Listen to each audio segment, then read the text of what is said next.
Hello there. Okay, so I got a request to show how to assemble the control box on the OWK3. And, oh, sorry for that bit of glare. There's not much I can do about that, but it'll help. So here's my box. The control box comes with everything you need to put it together except for one thing, and that thing is double-sided tape. It is kind of strange, but I was kind of sus of it. I was like, there's no way that'll work, right? But alas, it does. Works very well. Obviously, that's my control box.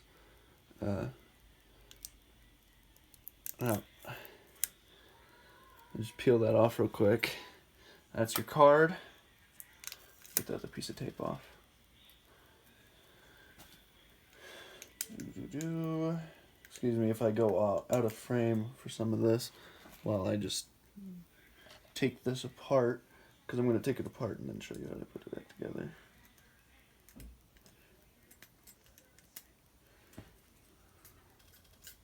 Okay. So I want, oh baby, get out of there.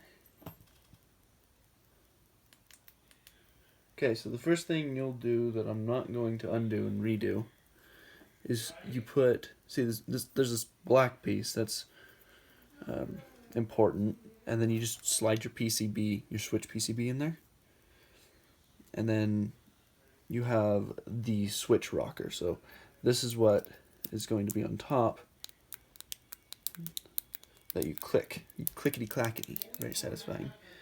Okay, and then to put them together, you have, oh, please don't lose it, this little hex screw.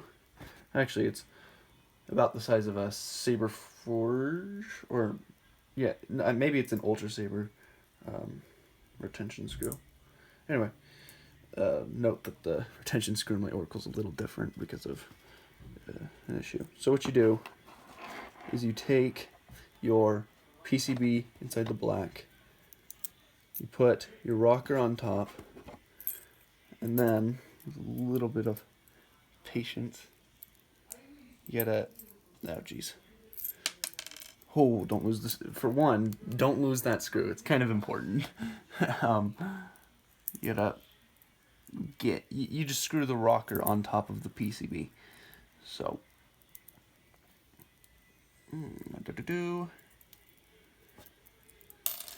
now, if you're wondering why they use double-sided tape instead of some other, maybe more secure method or less kind of redneck, the reason is, in order to be accurate to the prop, they couldn't do a slide-in switch card, which is kind of the standard switch card, kind of like on a Graflex,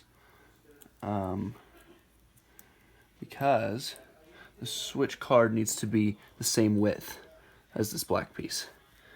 So it couldn't use these silver walls to extend, and it's a bit unfortunate that it can't do something like that, but I don't mind, because it's not like I'm doing combat with this thing, so I don't really need the switches to be ridiculous. So you do that.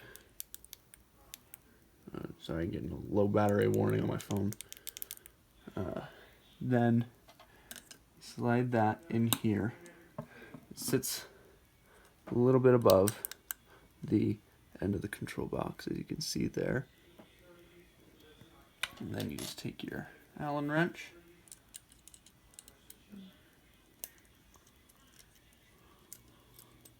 whoop, and don't mess up screwing it on. Okay, and I think, yeah, you need to have it a little bit loose in order to get the rocker to work. So now we've got all that assembled. Now, for the switch card, I gotta get the double-sided tape that came off on this off. Okay, switch card, beautiful switch card. Clean back. It's also quite heavy. Double-sided tape. I just take it, pull it a little bit, get a small piece off. Take this switch and carefully place it right on that rocker. Try and make sure you get it so that it sits pretty good on that rocker. You don't want too much overhang, like that piece is way too big.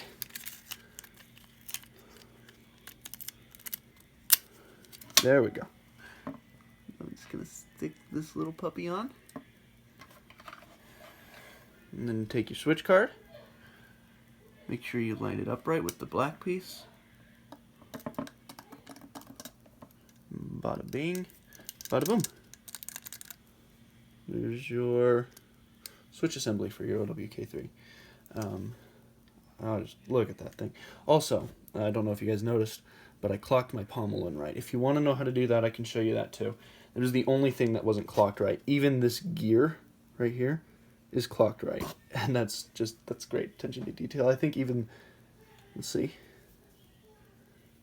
check my, yep, the emitter, these little circles are even clocked right. It's freaking perfection. Also, one thing about the packaging for the OWK3 is it didn't come with a spot for the CoverTech wheel, and I want to store my lightsaber in its box if I want to transport it somewhere, because this is a really nice box that holds the saber really well. So I just cut a little hole for the CoverTech. The way I did that is I put my saber in, and I pressed with the CoverTech wheel attached, obviously. I pressed so that it left an indentation so I knew where to put it. And then I just kind of used ghetto tools. I just grabbed whatever I had, and I think I had like a pair of like Swiss Army knife pliers and like scissors, and I just kind of bored it out, and it works perfectly. Now my saber sits in there perfectly. So if you want to do that, definitely do that. Yeah, if you guys have any more questions about the OWK3, just leave a comment. I've responded to every comment on the past couple videos. Next thing is going to be the comparison, unless someone requests something before I make it, is going to be the comparison with my Hasbro. So, hope you guys enjoyed this, and I hope it helped you out. I hope that your high ground abilities are raised after this, and they go from 2 to 9,000. So, I will see you guys in the next video.